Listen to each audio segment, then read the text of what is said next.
ಮಧ್ಯಪ್ರಾಚ್ಯದ ಬಿಕ್ಕಟ್ಟಿಗೆ ಇನ್ನೇ ತೆರೆ ಬೀಳುತ್ತಾ ಅನ್ನೋ ಪ್ರಶ್ನೆ ಎದ್ದಿದೆ. ಕಾರಣ ಯುದ್ಧ ನಿಲ್ಲಿಸ್ತೀವಿ, ಇವತ್ತೇ ಶಾಂತಿ ಒಪ್ಪಂದಕ್ಕೆ ಸಹಿ ಹಾಕ್ತೀವಿ ಅಂತ ಅಮೆರಿಕ ಅಧ್ಯಕ್ಷ ಡೊನಾಲ್ಡ್ ಟ್ರಂಪ್ ಪೋಸ್ಟ್ ಮಾಡಿದ್ದಾರೆ. ಇರಾನ್ ಇನ್ಮುಂದೆ ಪರಮಾಣು ಶಸ್ತ್ರಾಸ್ತ್ರ ಬಯಸೋದಿಲ್ಲ, ಸಹಿ ಹಾಕಿದ ಕೂಡಲೇ ಹರ್ಮುಜ್ ಜಲಸಂಧಿ ಓಪನ್ ಆಗುತ್ತೆ ಅಂತ ಹೇಳಿದ್ದಾರೆ. ಆದರೆ ಇವತ್ತು ಯಾವುದೇ ರೀತಿ ಒಪ್ಪಂದ ಮಾಡಿಕೊಳ್ಳಲ್ಲ ಅಂತ ಇರಾನ್ ಹೇಳ್ತಾ ಇದೆ. ಈ ಮೂಲಕ ಇನ್ನೂ ಸಂಧಾನದ ಅಂಶಗಳು ಫೈನಲ್ ಆಗಿಲ್ಲ ಅಂತ ಇರಾನ್ ಸಂದೇಶ ರವಾನಿಸಿದೆ. ಮಧ್ಯಪ್ರಾಚ್ಯ ಯುದ್ಧ ಸಂಘರ್ಷ ಕೊನೆಗಾಣಿಸುವ ಶಾಂತಿ ಒಪ್ಪಂದಕ್ಕೆ ಮುಂದಿನ 24 ಗಂಟೆಗಳಲ್ಲಿ ಅಮೆರಿಕ ಇರಾನ್ ಸಹಿ ಹಾಕೋ ನಿರೀಕ್ಷೆ ಇದೆ ಅಂತ ಪಾಕ್ ಪ್ರಧಾನಿ ಶಹಬಾಜ್ ಶರೀಫ್ ಹೇಳಿದ್ದಾರೆ. 5 ಬೇಡಿಕೆಗಳನ್ನು ಒಪ್ಪಿದ್ರಷ್ಟೇ ಸಂಧಾನ ಮಾಡಿಕೊಳ್ಳೋದಾಗಿ ಇರಾನ್ನ ವಿದೇಶಾಂಗ ಸಚಿವ ಅಬ್ಬಾಸ್ ಅರಕ್ಚಿ ಷರತ್ತು ವಿಧಿಸಿದರು. ಇದರ ಬೆನ್ನಲ್ಲೇ ಎಕ್ಸ್ನಲ್ಲಿ ಪಾಕ್ ಪ್ರಧಾನಿ ಶಹಬಾಜ್ ಶರೀಫ್ ಮಾಹಿತಿ ಹಂಚಿಕೊಂಡಿದ್ದಾರೆ. ಉಭಯ ದೇಶಗಳು ಹಿಂದಿಗಿಂತಲೂ ಶಾಂತಿ ಒಪ್ಪಂದಕ್ಕೆ ಹತ್ತಿರ ಆಗ್ತಾ ಇವೆ. ಮುಂದಿನ 24 ಗಂಟೆಗಳಲ್ಲಿ ಎರಡೂ ರಾಷ್ಟ್ರಗಳು ಒಪ್ಪಂದವನ್ನು ಅಂತಿಮಗೊಳಿಸಿ ಸಹಿ ಹಾಕುವ ನಿರೀಕ್ಷೆ ಇದೆ ಅಂತ ಹೇಳಿದ್ದಾರೆ.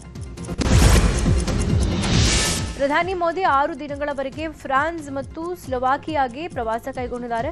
ಇವತ್ತಿನಿಂದ 3 ದಿನಗಳವರೆಗೆ ಫ್ರಾನ್ಸ್ನಲ್ಲಿ G7 ಶೃಂಗಸಭೆ ನಡೆಯಲಿದೆ. ಜಾಗತಿಕ ವಿಷಯಗಳ ಕುರಿತು ವಿಶ್ವದ ನಾಯಕರೊಂದಿಗೆ ಪ್ರಧಾನಿ ಮೋದಿ ಚರ್ಚೆ ನಡೆಸಲಿದ್ದಾರೆ. ಸ್ಲೋವಾಕ್ ಗಣರಾಜ್ಯದ ಪ್ರಧಾನಿ ರಾಬರ್ಟ್ ಫಿಕೋ ಆಹ್ವಾನದ ಮೇರೆಗೆ ಪ್ರಧಾನಿ ಮೋದಿ ಸ್ಲೋವಾಕಿಯಾಗೆ ಭೇಟಿ ಕೊಡಲಿದ್ದಾರೆ. 1993ರಲ್ಲಿ ಸ್ವಾತಂತ್ರ್ಯ ಪಡೆದ ನಂತರ ಸ್ಲೋವಾಕಿಯಾ ಭಾರತ ಪ್ರಧಾನಿಯೊಬ್ಬರು ಇದೇ ಮೊದಲ ಬಾರಿ ಭೇಟಿ ಆಗ್ತಾ ಇರೋದು.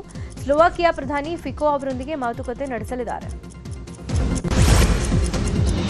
ಬೆಂಗಳೂರು ದಕ್ಷಿಣ ಜಿಲ್ಲೆಯ ಬಿಡದಿ ಟೌನ್ಶಿಪ್ ಯೋಜನೆಗೆ ರಾಜ್ಯ ಸರ್ಕಾರ ಅಂತಿಮ ಅಧಿಸೂಚನೆ ಹೊರಡಿಸಿಬಿಟ್ಟಿದೆ. ಈ ಹಿನ್ನೆಲೆ ಬಿಡದಿ ರೈತರು ಸರ್ಕಾರದ ವಿರುದ್ಧ ಕೆಂಡಾಮಂಡಲರಾಗಿದ್ದಾರೆ. ಈ ಹಿನ್ನೆಲೆ ಜೆಡಿಎಸ್ ಯುವ ನಾಯಕ ನಿಖಿಲ್ ಕುಮಾರಸ್ವಾಮಿ ಇವತ್ತು ಬಿಡದಿಯ ಅರಳಾಳು ಸಂದ್ರದಲ್ಲಿ ರೈತರೊಟ್ಟಿಗೆ ಸುದ್ದಿಗೋಷ್ಠಿ ನಡೆಸಲಿದ್ದಾರೆ. ಜೆಡಿಎಸ್ ಮಾಜಿ ಶಾಸಕ ಎ ಮಂಜು ಉಪಸ್ಥಿತಿಯಲ್ಲಿ ಬೆಳಗ್ಗೆ 11ಕ್ಕೆ ಸುದ್ದಿಗೋಷ್ಠಿ ನಡೆಯಲಿದೆ. ಬಿಡದಿಯಲ್ಲಿ ಜೆಡಿಎಸ್ ಹೋರಾಟ ವಿಚಾರವಾಗಿ ಸಿಎಂ ಡಿಕೆಶಿ ಪ್ರತಿಕ್ರಿಯೆ ಕೊಟ್ಟಿದ್ದಾರೆ. ಬೆಂಗಳೂರಲ್ಲಿ ಸುದ್ದಿಗೋಷ್ಠಿಯಲ್ಲಿ ಮಾತನಾಡಿದ ಅವರು, ಹೋರಾಟ ಮಾಡೋರಿಗೆ ಗುಡ್ ಲಕ್. ಇದು ಕುಮಾರಸ್ವಾಮಿ ಅವರ ಮಾರ್ಗದರ್ಶನದಂತೆ ಆಗ್ತಾ ಇರೋ ಟೌನ್ಶಿಪ್. ಪ್ರಧಾನಿ ಅವರನ್ನ ಭೇಟಿ ಮಾಡಿದ್ದೆ, ಅವ್ರು ಹೇಳಿದ್ರು ನಾನು 7-8 ಟೌನ್ಶಿಪ್ ಮಾಡಿದ್ದೇನೆ. ಡಿಕೆ ನೀವು ಒಳ್ಳೆ ಕೆಲಸ ಮಾಡ್ತಾ ಇದ್ದೀರಾ, ಬೆಂಗಳೂರಿನ ಒತ್ತಡ ಕಡಿಮೆ ಮಾಡಬೇಕು ಅಂತ ಕಿವಿ ಮಾತು ಹೇಳಿದ್ದಾರೆ ಎಂದರು.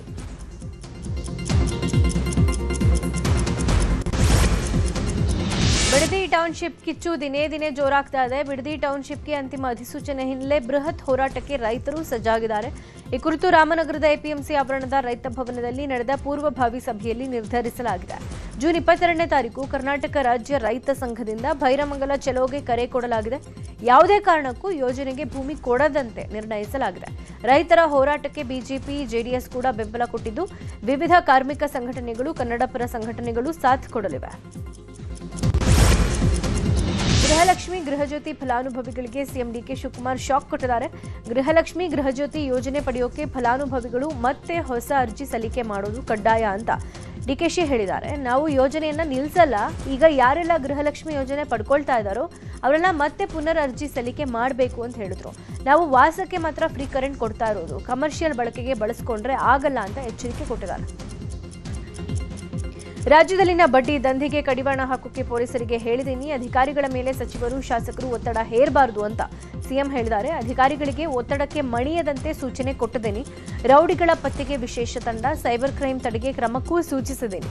ಭ್ರಷ್ಟಾಚಾರ ಮುಕ್ತ ರಾಜ್ಯ ನಿರ್ಮಿಸುವ ಉದ್ದೇಶ ಇದೆ ಅಂತ ಸಿಎಂ ಡಿಕೆಶಿ ಹೇಳಿದರು. ಎಸ್ಐಆರ್ ಬಗ್ಗೆ ಮಾತನಾಡಿದ ಸಿಎಂ ಡಿಕೆಶಿ, ರಾಜ್ಯದಲ್ಲಿ ಎಸ್ಐಆರ್ ಪ್ರಾರಂಭ ಆಗ್ತಾ ಇದೆ. ಅರ್ಜಿ ತುಂಬಿದ್ರೆ ಮಾತ್ರ ಮತ ಉಳಿಯುತ್ತೆ. 3 ಸಲ BLOಗಳು ಮನೆಗೆ ಬರ್ತಾರೆ. ಎಲ್ಲ ದಾಖಲೆಗಳನ್ನು ನೀಡಿ ಅರ್ಜಿ ತುಂಬಬೇಕು. ಪ್ರತಿಯೊಬ್ಬ ಮತದಾರರು ತಮ್ಮ ಮತಗಳನ್ನು ಉಳಿಸ್ಕೊಳ್ಬೇಕು. ಮತದಾನದ ಹಕ್ಕು ಕಳ್ಕೊಂಡ್ರೆ ಯಾವುದೇ ಸೌಲಭ್ಯ ಸಿಗಲ್ಲ ಅಂತ ಹೇಳಿದ್ದಾರೆ. ರಾಜ್ಯದಲ್ಲಿನ ರಸಗೊಬ್ಬರದ ಅಭಾವದ ಬಗ್ಗೆ ಅಧಿಕಾರಿಗಳ ಜೊತೆಗೆ ನಿನ್ನೆ ಸಿಎಂ ಡಿಕೆಶಿ ಚರ್ಚೆ ನಡೆಸಿದ್ರು. ಸ್ಟಾಕ್ ಇರೋ ರಸಗೊಬ್ಬರ ಹಾಗೂ ರಸಗೊಬ್ಬರದ ಕೊರತೆಯ ಪ್ರಮಾಣದ ಅಂಕಿ ಅಂಶಗಳನ್ನು ಪಡ್ಕೊಂಡಿದ್ದಾರೆ. ರಾಜ್ಯದಲ್ಲಿ ರಸಗೊಬ್ಬರ ಹಾಗೂ ಬಿತ್ತನೆ ಬೀಜದ ಕೊರತೆ ಉಂಟಾಗದಂತೆ ಕ್ರಮ ಕೈಗೊಳ್ಳೋಕೆ ಅಧಿಕಾರಿಗಳಿಗೆ ಸಿಎಂ ಸೂಚಿಸಿದ್ದಾರೆ. ಬಳಿಕ ಮಾತನಾಡಿದ ಸಿಎಂ ಡಿಕೆಶಿ, ಗಾಬರಿಯಲ್ಲಿ ರೈತರು ರಸಗೊಬ್ಬರ ಸಂಗ್ರಹಕ್ಕೆ ಯತ್ನಿಸ್ತಾ ಇದ್ದಾರೆ. ರಸಗೊಬ್ಬರ, ಬಿತ್ತನೆ ಬೀಜ, ಇತರೆ ರೈತರ ಸಮಸ್ಯೆ ಬಗ್ಗೆ ನಿಗಾ ವಹಿಸಲಾಗ್ತಾ ಇದೆ. ಜಾಗತಿಕ ಸಮಸ್ಯೆ ಇದೆ, ಸಮರ್ಪಕ ವಿತರಣೆ ಆಗಬೇಕು. ಕೇಂದ್ರದಿಂದ ರಸಗೊಬ್ಬರ ಬರ್ತಾ ಇಲ್ಲ. ರಸಗೊಬ್ಬರ ಬದಲು ಸಾವಯವ ಗೊಬ್ಬರ ಬಳಕೆಗೆ ಸೂಚಿಸಲಾಗಿದೆ. ರಸಗೊಬ್ಬರ ಕೊರತೆ ಬಗ್ಗೆ ಕೇಂದ್ರದೊಂದಿಗೆ ಚರ್ಚಿಸುವುದಾಗಿ ಹೇಳಿದ್ದಾರೆ. ಮಾಜಿ ಸಚಿವ ಜಮೀರ್ ಎಐಸಿಸಿ ಅಧ್ಯಕ್ಷ ಮಲ್ಲಿಕಾರ್ಜುನ್ ಖರ್ಗೆಯನ್ನ ಭೇಟಿ ಮಾಡಿದ್ದಾರೆ. ಸದಾಶಿವನಗರದ ಖರ್ಗೆ ನಿವಾಸದಲ್ಲಿ ಭೇಟಿಯಾಗಿ ರಾಜ್ಯಸಭೆಗೆ ಪುನರ್ ಆಯ್ಕೆಗೆ ಖರ್ಗೆಗೆ ಅಭಿನಂದಿಸಿದ್ದಾರೆ. ಬಳಿಕ ಖರ್ಗೆ ಜೊತೆ ಜಮೀರ್ ಮಾತುಕತೆ ನಡೆಸಿ ವೈರಲ್ ಆಡಿಯೋ ಬಗ್ಗೆ ಪ್ರಸ್ತಾಪ ಮಾಡಿದ್ದಾರೆ, ಸ್ಪಷ್ಟನೆ ಕೊಟ್ಟಿದ್ದಾರೆ.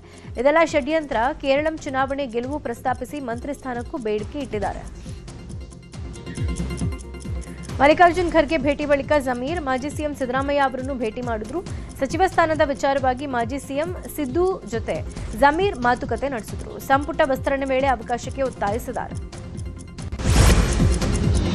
ಡಿಸಿಎಂ ಆಗಿ ಅಧಿಕಾರ ಸ್ವೀಕರಿಸಿದ ಬಳಿಕ ಡಾಕ್ಟರ್ ಜಿ ಪರಮೇಶ್ವರ್ ಮೊದಲ ಬಾರಿಗೆ ಇವತ್ತು ಸ್ವಕ್ಷೇತ್ರ ಕೊರಟಗೆರೆಗೆ ಭೇಟಿ ಕೊಡಲಿದ್ದಾರೆ. ಪರಮೇಶ್ವರ್ ಆಗಮನ ಹಿನ್ನೆಲೆ ಅಭಿಮಾನಿಗಳು ಹಾಗೂ ಪಕ್ಷದ ಕಾರ್ಯಕರ್ತರು ಭವ್ಯ ಸ್ವಾಗತಕ್ಕೆ ಸಿದ್ಧತೆ ಮಾಡಿಕೊಂಡಿದ್ದಾರೆ. ವಿವಿಧ ಜಾನಪದ ಕಲಾ ತಂಡಗಳ ಭವ್ಯ ಮೆರವಣಿಗೆಯೊಂದಿಗೆ ಕೊರಟಗೆರೆ ಪಟ್ಟಣದ ಪ್ರಮುಖ ರಸ್ತೆಗಳಲ್ಲಿ ಬೃಹತ್ ರೋಡ್ ಶೋ ನಡೆಯಲಿದೆ. ಪಟ್ಟಣದ ರಾಜೀವ್ ಭವನದಲ್ಲಿ ವಿಶೇಷ ವೇದಿಕೆ ಕಾರ್ಯಕ್ರಮವನ್ನು ಆಯೋಜಿಸಲಾಗಿದೆ. ಮಂಡ್ಯ ಜಿಲ್ಲೆಗೆ ಕೇಂದ್ರ ಸಚಿವ ಎಚ್ಡಿಕೆ ಭೇಟಿ ಕೊಡಲಿದ್ದಾರೆ. ಬೆಳಗ್ಗೆ 7 ಗಂಟೆಗೆ ಮಂಡ್ಯ ನಗರಕ್ಕೆ ಆಗಮಿಸಲಿರುವ ಕೇಂದ್ರ ಸಚಿವರು ಮಿಮ್ಸ್ನಲ್ಲಿ ನೂತನವಾಗಿ ನಿರ್ಮಾಣ ಆಗ್ತಾ ಇರುವಂತಹ ಲಿಫ್ಟ್ ಮತ್ತು ರೂಫ್ ಉದ್ಘಾಟಿಸಲಿದ್ದಾರೆ. ಬಳಿಕ ನಗರದ ವಿವಿಧ ಕಾರ್ಯಕ್ರಮಗಳಲ್ಲಿ ಭಾಗಿಯಾಗಲಿದ್ದು ಸಂಜೆ ಬೆಂಗಳೂರಿಗೆ ವಾಪಸ್ ಆಗ್ತಾರೆ. 2047ರ ವೇಳೆಗೆ ವಿಕಸಿತ ಭಾರತವನ್ನಾಗಿಸೋ ಪ್ರಧಾನಿ ಮೋದಿ ಸಂಕಲ್ಪ ಸಾಕಾರಗೊಳಿಸೋಕೆ ಎಲ್ಲರೂ ಒಟ್ಟಾಗಿ ಕೆಲಸ ಮಾಡಬೇಕು ಅಂತ ಕೇಂದ್ರ ಸಚಿವೆ ನಿರ್ಮಲಾ ಸೀತಾರಾಮನ್ ಕರೆ ಕೊಟ್ಟಿದ್ದಾರೆ. ಉಡುಪಿಯಲ್ಲಿ ಬಿಜೆಪಿ ಜಿಲ್ಲಾ ಪ್ರಶಿಕ್ಷಣ ವರ್ಗವನ್ನು ಉದ್ಘಾಟಿಸಿ ಅವರು ಮಾತನಾಡಿದರು. ಸಬ್ಕಾ ಸಾಥ್ ಸಬ್ಕಾ ವಿಕಾಸ್ ಧ್ಯೇಯ ವಾಕ್ಯದಡಿ ಕೇಂದ್ರ ರಾಜ್ಯ ಒಟ್ಟಾಗಿ ಶ್ರಮಿಸಿದಾಗ ಮಾತ್ರ ವಿಕಸಿತ ಭಾರತದ ಕನಸು ನನಸಾಗುತ್ತೆ. ಕೇಂದ್ರ ಸರ್ಕಾರದ ಯೋಜನೆಗಳ ಸೌಲಭ್ಯಗಳು 100ರಷ್ಟು ಫಲಾನುಭವಿಗಳಿಗೆ ತಲುಪುವಂತೆ ಕಾರ್ಯಕರ್ತರು ಮನೆ ಮನೆಗೆ ತೆರಳಿ ಮಾಹಿತಿ ಸಂಗ್ರಹಿಸಿ ಅಂತ ಹೇಳಿದರು. ರಾಜ್ಯದ ಹಲವು ಜಿಲ್ಲೆಗಳಲ್ಲಿ ಮಳೆ ಮುಂದುವರೆದಿದೆ. ಮೈಸೂರಿನ ಹಲವೆಡೆ ಜಿಟಿ ಮಳೆ ಆಗಿದೆ. ಕಳೆದ 2-3 ದಿನಗಳಿಂದ ಜಿಲ್ಲೆಯಾದ್ಯಂತ ಮೋಡ ಕವಿದ ವಾತಾವರಣ ಇದ್ದು ಮಳೆ ಆಗ್ತಾನೇ ಇದೆ. ಸಂಜೆ ಆದರೆ ಸಾಕು ನಗರದ ಹಲವೆಡೆ ಜಿಟಿ ಮಳೆ ಶುರು ಆಗುತ್ತೆ. ಮಳೆಯಿಂದ ವಾಹನ ಸವಾರರು ಪರದಾಟ ನಡೆಸಿದ್ದಾರೆ.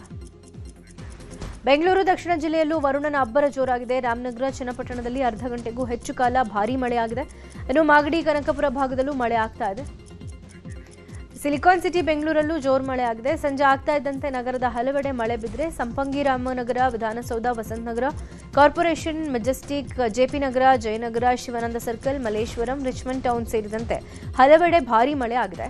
ಮಳೆಯಿಂದ ಟ್ರಾಫಿಕ್ ಜಾಮ್ ಉಂಟಾಗಿದ್ದು ವಾಹನ ಸವಾರರು ಪರದಾಡಿದರು. ಇನ್ನು ರಾಜ್ಯದಲ್ಲಿ 3 ದಿನ ಭಾರೀ ಮಳೆ ಮುನ್ಸೂಚನೆ ಇದೆ. ಅರಬ್ಬಿ ಸಮುದ್ರದಲ್ಲಿ ಉಂಟಾದ ವಾಯುಭಾರ ಕುಸಿತದಿಂದ ಭಾರೀ ಮಳೆ ಆಗುತ್ತೆ ಅಂತ ಹವಾಮಾನ ಇಲಾಖೆ ಮುನ್ಸೂಚನೆ ಕೊಟ್ಟಿದೆ.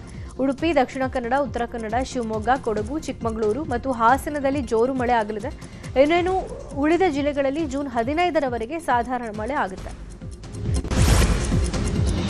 ಬೆಂಗಳೂರಲ್ಲಿ ಭಾರೀ ಮಳೆಯಿಂದ ಬೃಹತ್ ಮರವೊಂದು ಧರೆಗುರುಳಿದೆ. ವಿಜಯನಗರ ಕ್ಲಬ್ ರೋಡ್ನಲ್ಲಿ ರಾತ್ರಿ 12 ಗಂಟೆ ಸುಮಾರಿಗೆ ಏಕಾಏಕಿ ಬೃಹತ್ ಮರ ಧರೆಗುರುಳಿದೆ. ಮರ ಧರೆಗುರುಳುವ ಟೈಮ್ನಲ್ಲಿ ಕ್ಯಾಬ್ ಚಾಲಕ ತಕ್ಷಣ ವಾಹನ ನಿಲ್ಲಿಸಿದ್ದಾನೆ. ಪುಣ್ಯಕ್ಕೆ ವಾಹನದಲ್ಲಿದ್ದ ಖಾಸಗಿ ಕಂಪನಿ ಸಿಬ್ಬಂದಿ ಬಚಾವಾಗಿದ್ದಾರೆ.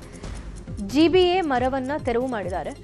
ಇನ್ನು ಅಪಾಯಕಾರಿ ಮರಗಳನ್ನು ತೆರವು ಮಾಡದೇ ಇದ್ರೆ ಹೀಗೆ ಅಪಾಯ ಕಟ್ಟಿಟ್ಟ ಬುತ್ತಿ ಅಂತ ಸ್ಥಳೀಯರು ಆಕ್ರೋಶ ಹೊರ ಹಾಕಿದ್ದಾರೆ.